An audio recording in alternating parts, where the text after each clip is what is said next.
Man, I'm bored. I wonder if there's anything on TV. You like watching people get fucked for free? Watch me fuck up Mark Kerr for free on DonKingTV.com live Saturday, September 27th, 9 p.m. Eastern Time. DonKingTV.com. I'm gonna fuck him up. I'm gonna put these hands right around his face and beat his ass. You watch this live for free, DonKingTV.com. Well, I can see how that would appeal to Henry's sense of voyeurism. And welcome back to Let's Play Silent Hill 4, The Room. Last time, we met Jasper and he burned to death. And then we were booted back to our apartment. We saw the superintendent at the door, unable to get in even with a key, which is not surprising considering the state of affairs the door finds itself in. Before we investigate the hole, which has grown even larger, nothing on the radio at the moment, so we'll just leave that for now. And we will return to the bathroom, see where the hole takes us to this time. Last time we were taken to a forest surrounding Silent Hill. I wonder if we'll be taken to another Silent Hill related location. It's at this point that Henry starts to make note of what sounds like children's voices coming from the hole, which I can only imagine what that ties to. Perhaps we don't want to think too hard about it.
So, we awake to find ourselves in a strange circular room. Can we check out these doors here? This one seems to have a broken lock. Been a while since we've seen a good quantity of these. Hey, looks like there's some kind of document here. Calm down, good sir. I will get to you in a moment. There's a sloppily written note on the ground. Very easy memo to miss here. I usually, or on my first few playthroughs, I don't think I ever picked this one up. I always missed that it was even here. Lucky, I finally escaped from the cell. I decided to take a careful look around the building. The scariest place was the first floor basement. There's a kitchen in the northeast, but next door in the northwest is a death chamber. To get in there, you have to punch in the right numbers. I don't know the numbers. It was too dark to even see the panel, so I didn't go in. This is hinting to a puzzle that we will have to solve at the end of this level, but based on the terminology here, we seem to be in some kind of prison, and not exactly the friendliest one in the world. Death chambers and all. Who's this guy in here? Well, he seems to be trapped. We can't get him out. He will scream endlessly. He's gonna kill me. Walter's gonna kill me. He's gonna kill me. Walter? Wonder if that's tied to Walter Sullivan. Now, most of the rooms on this floor don't have anything of interest in them, but there is one if we travel back a little bit. I think it's this one right here. If we head in here, we will find some pistol bullets. Give us a little bit to fire, and, somebody walking behind that window there? Graffiti. Still looks like a kid's writing. I'm being watched from the middle room. So, prison cells that had children inside of them. Wonder if this has any connection to the Witch House Orphanage. Also have to wonder if the Wish House Orphanage has any connection to the Hope's House Orphanage mentioned in the previous game. Tying into documents that we've been reading, it's a sloppily written note. To get to the surveillance rooms in the middle of this complex, you have to use the corpse disposal chutes in the cells. However, on the first and second floors, these cells are locked. That's so the kids wouldn't discover them. So you have to get to the first floor room from one of the cells on the third floor. I know how to do it, but it's really a pain. Also, the lights only work on the 3rd floor. Corpse disposal chutes, eh? So, we have a couple of options here, and actually, we're going to quickly dive back into the apartment. Because, apropos of nothing, we actually have another document make an appearance as soon as we enter the prison area. So, just going into that portal will allow us to collect this. You could also complete the prison area and... That's strange, I didn't leave this on. I don't remember turning this on. Spooky. Seems to be haunted by some kind of horrific apparition. But that's neither here nor there. Aside from that, there is another piece of red paper stuck underneath our door, so let's take a look at this one. Lately, I've been feeling like my life is in serious danger. Been through a lot in my life, but I've never felt this kind of pure animal fear. In case something happens to me, I've decided to write down what I've learned for whoever you are that's living in the apartment now. I've been investigating the mass murder that took place 7 years ago in which 10 people were killed in 10 days. They were killed in a variety of ways, but the one thing they had in common was that each corpse had the following numbers in order of their deaths carved into them. 01121. I'm not going to read them all out, you get the idea. The name of their killer was carved in as well. His name was Walter Sullivan. April 4th. And a little bit more backstory on this Walter Sullivan fellow. What do you got to say about your shoes, Henry? My shoes? Come to think of it, when and where did I buy these shoes? Wonder what Henry is getting at by saying that. Anything going on beyond the peephole? And Frank's just kind of creepily hanging out there. You can randomly find stuff like Eileen walking through and swatting flies. You can see Frank arguing with someone off screen. There's all sorts of random events you can see by looking through the various peepholes in this game. Let's see if Eileen is up to anything. And she's just kind of taking 5, taking it easy. You can stare at your legs if you want, but we're not going to partake in too much voyeurism. We'll go access DonKingTV.com later. With that all taken care of, we can now get back to the prison. So, let's get back into the thick of things. This door to the right here is locked. This door to the left, on the other hand, we can actually go on through. This will lead us into a spiral staircase that I actually would advise against walking too far down, as there are wallmen on this staircase. Conveniently for us, though, there are ladders that allow us to skip large sections of it. Why even have the staircase if there's these ladders? Well, that'll become important later. For right now, though, we only want to take the first ladder. If we were to double back a bit, we'd find another ladder leading even further down that we could just skip the staircase entirely with. But we want to come this way because there's a very, very, very important item to pick up, the Saint Medallion. This is the first anti-spirit item that we get. Can it be equipped along with a weapon? Anti-spirit effects while held, but will eventually break. So what the Saint's Medallion does is, first off, it gives you immunity to the passive damage dealt by spirits and ghosts when you are in their presence. Additionally, it deals gradual damage to them, and on its own, it can actually cause them to fall over. But it also does that damage on top of the damage you can deal with your melee weapons, allowing you to use them in tandem, and take down ghosts very quickly. However, since ghosts get back up, that's not really a fruitful endeavor. It won't get rid of them permanently, and as the description said, they will eventually break. However, once we get another certain item, Saints Medallions are going to be very important should we decide to engage ghosts in combat. Heading down to this basement water wheel area, a couple things to check out here. First off, there's a key hanging on the sign, so we want to grab this, because it is the exit key. This will allow us to open up the locked door that we had the option of examining on the first floor. Second order of business, there's something written on the plate. To turn on the lights in the 3rd floor cells, turn this water wheel. Remember that the water must flow in the direction of the water wheel. Of course, you also have to open the sluice gate on the roof. So, just telling us how to get power going to the 3rd floor. Seems like this prison, surprisingly upscale, all things considered, manufactures its own hydroelectricity. But yes, this area is known as the water prison for a reason. So now our goal with the key that we have collected is to get up to the top floor and release the floodgates so that we can actually start powering this place and hopefully get some lights going in here. That's going to be important for a puzzle that we need to solve in a bit. Alrighty. So heading out this way, let's quickly throw this door open. And we will find ourselves on a circular staircase on the exterior of the building, leading all the way up. Fortunately, like the basement, there are also ladders that we can use to bypass some of the trip. We're going to just take a... Actually, you know what? No. We're going to open the floodgate first, just to get power going to everywhere in the prison. So, like we have been directed, it's on the very top floor, and there's a sluice gate that we can open to release the water, and... That's a weird door. The door won't open. It seems like it's locked from the inside. That implies that we will be able to get this open at some point. I didn't draw too much attention to it, but in the area where we met that child, there was another door like that in the back of the graveyard area that would prompt a similar response if you examined it. There's a handle here. Will you turn it? Absolutely. So, giving this a quick turn, we'll release the water surrounding this little tower.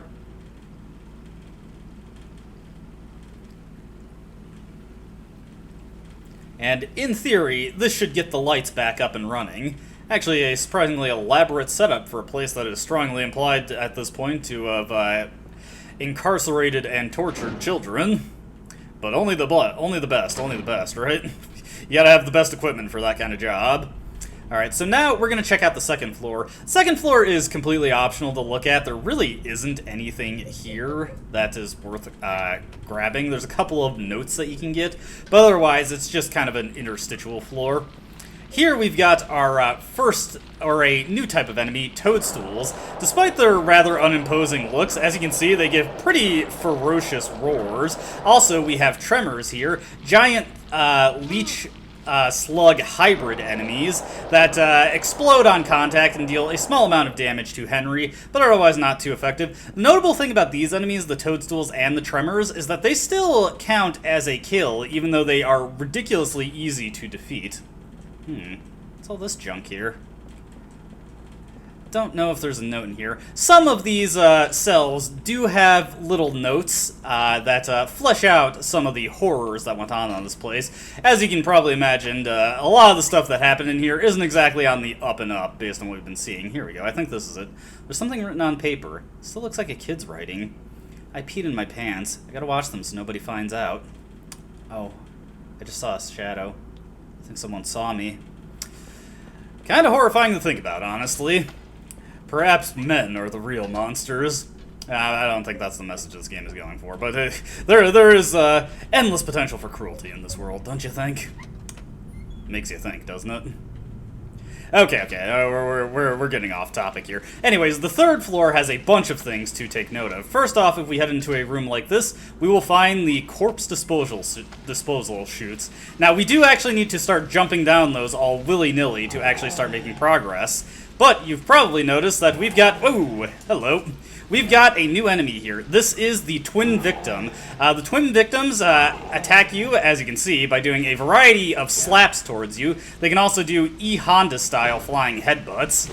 So they have their options for dealing some serious damage to Henry, but as long as you get in their face and start whacking him repeatedly, you can stun lock them and hit them with charge attacks. This is where buffering the charge while throwing out...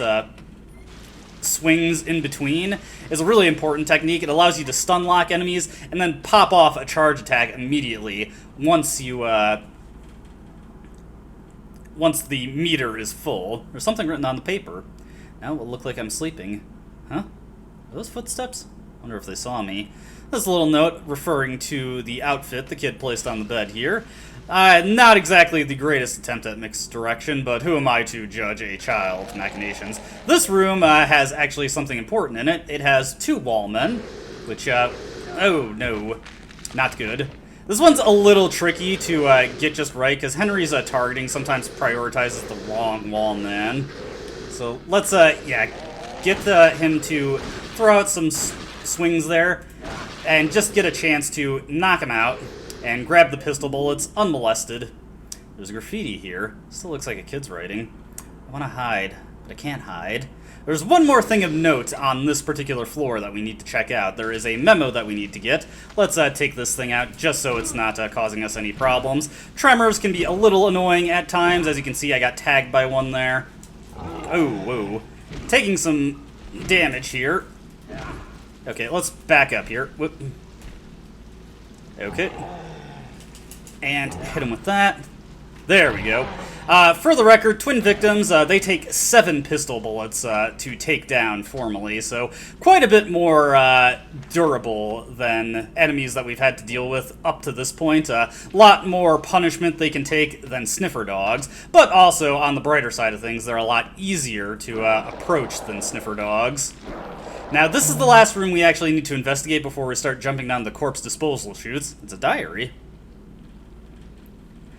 We had beef stew yesterday in the cafeteria. I heard... Oh, sorry. We had beef stew yesterday. In the cafeteria, I heard there's a death chamber behind the kitchen, and they take meat straight from the dead people and cook it. That really scared me. Yeesh. Yeah, this is, let's get out of here. This is starting to kind of bum me out a little bit. Yes, child cruelty is a real bummer. So let's take a jump down these chutes. Fortunately, much like James from Silent Hill 2, Henry can fall considerable distances without too much pain to himself. You ought to be ready to react quickly once we actually travel down quite a bit, because we will find ourselves... Oh dear, this is new. Graffiti. Still looks like a kid's writing. I'm being watched from the middle room. Huh. I did not realize that you could actually jump down and there was a floor that... or you could get into a room that didn't have a chute in it. Let me get back up top real quick. Okay, so I went up top and jumped down some more cells, and now we're on a first floor cell with a corpse disposal chute in it. So now we can jump on down. It was the cell in the 7 o'clock position, just in case you were wondering which direction I went. Okay, we want to quickly get the heck out of here because there are 2 twin victims, and taking on multiple twin victims at a time can be very hazardous to your health. But now we are in the central section of the main tower area, connected to the basement stairs. This door won't open and it's locked from the inside, but we have this ladder to climb up that will get us into the central room that seemingly had somebody walking inside it. And it looks like we got some notes here. There's a document here. I'm sleepy. It's remarkably unhelpful and seems like it's kind of missing some details. You'd think there'd be more of an explanation for what's going on here. I want to go home. Now, these 2 documents that I just picked up, they are the only documents in the game that actually change between difficulties. On lower difficulties, we actually get 2 documents that give you explanations on what the puzzle is and how to do it. And you just have to use that information to combine with these wheels over here to figure out what you gotta do. But on hard mode, and this is the only time the game actually changes how a puzzle functions, the notes do not tell you how this puzzle is supposed to work. However, the solution is the same across all difficulties, so it doesn't really hurt you unless you're playing on hard mode the first time. It's some kind of memo. Now this note, on the other hand, is the same across all difficulties. The secret number for getting through the door in back of the kitchen this month is 0302. Thanks for your cooperation. Strange, that's the same number as Henry's apartment.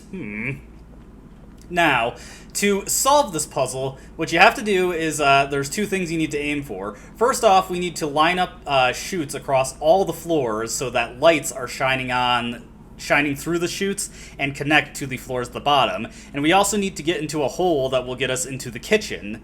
Now, to do this, the puzzle will tell you that you need to line up the beds that have the bloodstains on them. So let's just look through these peeping holes here and find the bloodstained bed. So there's one with a chute. This has got toadstools in it, but nothing that we care about. So again, we're looking for the one that has the bloodstain on the bed. Nothing over there, just a bunch of books. No memo in that room, despite all the books. No bloodstain on the bed there. But hey, bloodstain on this bed, so we need to line this up with the bloodstained beds on each floor below, so the one on the second floor and the one on the first floor. The wheel on the first floor actually is locked in place, you can't turn it, so the only wheels you have to turn are the ones on the third floor and the one on the second floor. And thankfully, the solution is the same across all difficulties every time you play. You need to turn the wheel on the top floor to the right twice, and then the wheel on the second floor can either be turned to the left 4 times or the right 4 times, and that will line up everything so that the lights are connected through the chutes, and that will get you into the kitchen area. However, there is a slightly alternative solution to the puzzle. Now, we can turn the top wheel to the right once, and this will not solve the lighting issue.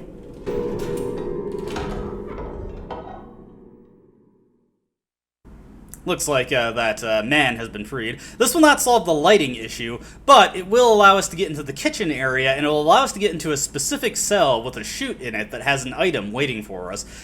Hidden weapon that you otherwise would not get if you just solved the puzzle the intended way. So let's head on down here, and once we return to the central area, there's going to be a cutscene.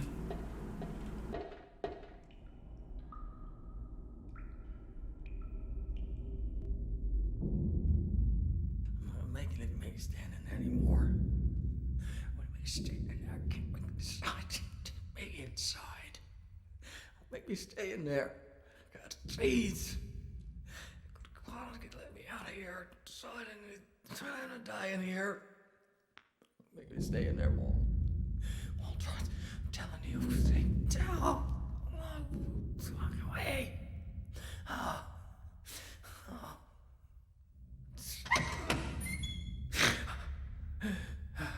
Who is that boy? And who are you? His name's Walter. Walter Sullivan. I used to work at the orphanage watching the kids. I'm Andrew DeSalvo. They tried to make it seem like an orphanage, but according to that town's holy scriptures, it was actually the center of their religion. And that kid Walter, he was really into that mumbo jumbo. Especially that descent of the Holy Mother business. It was scary. Oh, God.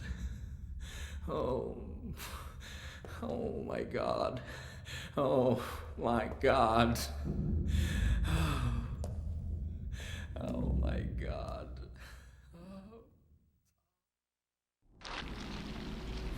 So some interesting revelations here. Also, new enemy, although they're identical to the toadstools. These are white stools. They're like the toadstools, except they're white, and they don't have the big bulbs at the end. Fascinating. But we got some plot reveals there. So the man who was trapped in the cell that opened up upon us turning one of the wheels, that is Andrew DeSalvo. Seems like he's a non-believing employee of the Silent Hill cult, and he had some connection with the Wish House orphanage, in his own words, watching over the kids. But perhaps the more interesting thing revealed there is apparently that kid that we saw in the forest world, he's Walter Sullivan.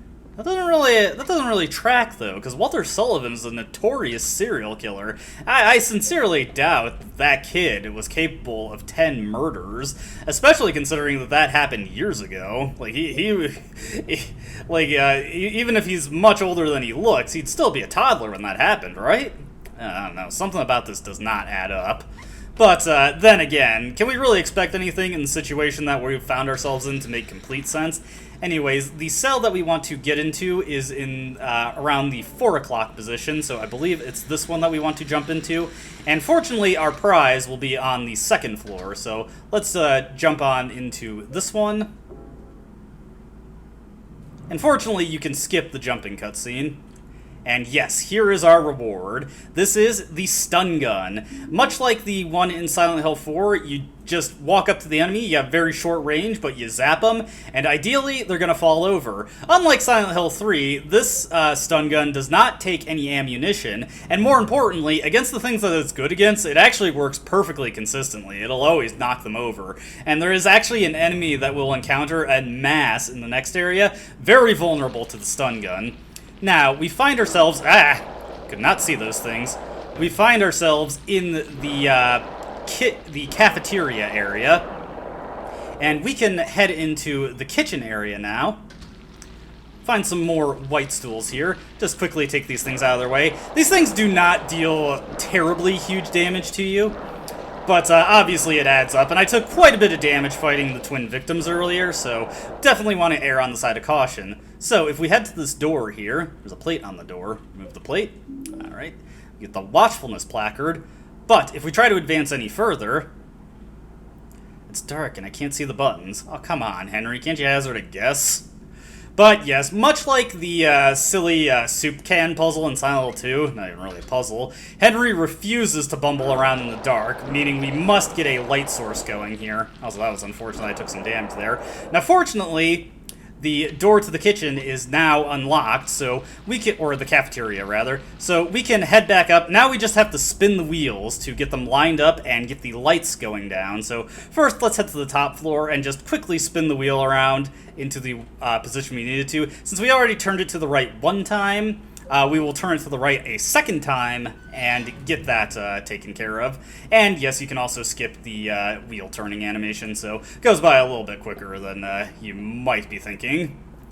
Now, like I said, the memos explaining this puzzle are different on the lower difficulties, so I'll post a pinned comment in the video description below with the text of the unedited memos that you would read if you were playing on at least normal mode, and they're also the same on easy mode. Hard mode is the only time where they remove the explanation for a puzzle. Honestly, this game really does not have that many traditional puzzles in the same vein that Silent Hill 1 through 3 do. Has a lot more puzzles based around inventory management and generally engages in more fetch quests than anything. But part of the fun I find in this game is optimizing your route through the game and just seeing like what's the most efficient path you can take through it.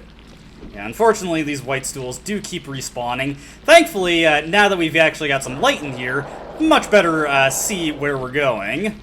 There is nothing else of too much importance in the water prison at this point, so not going to worry too much about searching high and low. We should be able to just run around these things. I didn't go around this way just because I simply couldn't see it. It was way too dark. But if you remember, the note that we got said that the door code for this month, and hopefully hopefully it has not been updated since then and nobody left a new memo, is 0302. All right.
Man, these guys are just getting even less screen time. Like, Andrew had one cutscene where we really have to talk, and then he just turned up dead. Poor guy.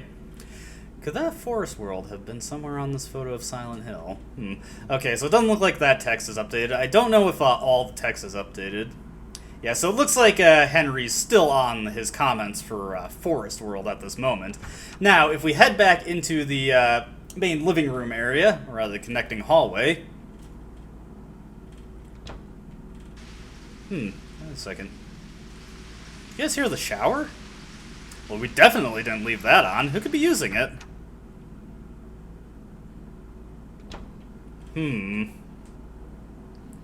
Blood. It's stained with blood. It smells horrible. Just like that water-filled room under the cylindrical prison. Anything in the toilet? Water isn't running in the toilet either.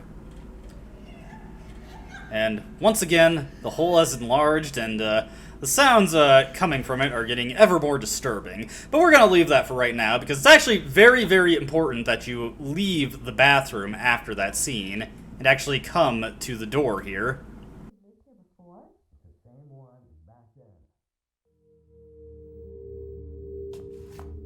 How's it going with room 302? Well, I just tried to open it up, but it looks like something's blocking it from the inside. Huh. Anyway, it's not the first time. You mean the guy who lived here before? And it wasn't just him either. There's something wrong with his whole apartment. Don't say that. You're scaring me.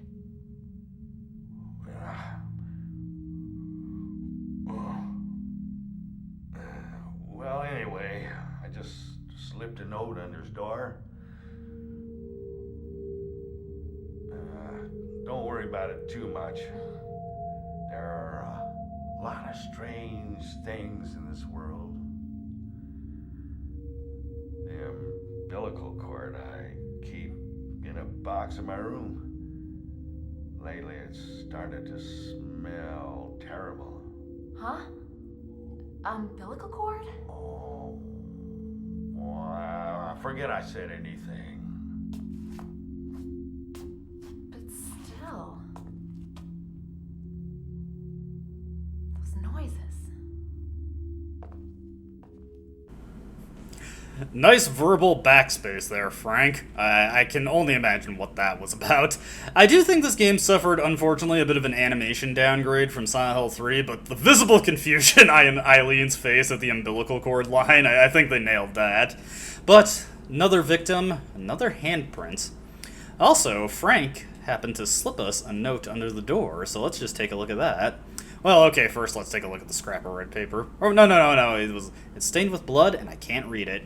Now, despite the fact that this memo tells you precisely nothing, it is still counted as a memo in your score, but the important thing to note about that memo, that cutscene right there, if you enter the hole after completing Water Prison World without looking at the peephole here, that memo will not get dropped, and you won't be able to collect it. It is the one truly permanently missable memo in the game. So absolutely, if you're doing a rank run, you have to remember to come check the peephole before entering the hole again to go to the next game world.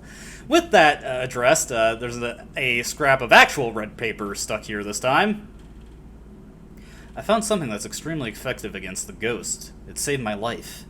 It was stuck into the huge rock in the woods near the orphanage. It's a sword blade with handmade triangle-shaped wooden handle that has some kind of spell written on it. As a weapon, it's heavy and hard to carry, but somehow it seems to change in response to the ghost victim's power. Strike when the sword is energized. If you don't reduce their power, your attacks will be repelled. As far as I know, there are only 5 swords in existence with that kind of power. It's extremely valuable. We learned that on July 23rd. Wonder if the game is hinting at anything there. Just checking to see if the comment on the shoes updated. But that is more or less where we're going to leave this video. Let's drop off all our items here. We don't need to hang on to all these bullets. Gonna get rid of the golf club at this point. We actually have quite a few items to pick up in the upcoming area, so I would recommend clearing out your inventory at this point. Should I keep the Saints Medallion? You know what, I'm going to keep that there. Also going to keep the stun gun so I can demonstrate it. Let's see if we got a news report going on. Unfortunately, no. So, yeah, that is where we will leave this video. As always, I hope you enjoyed watching, and I hope to see you in the next one. Until then, though, goodbye.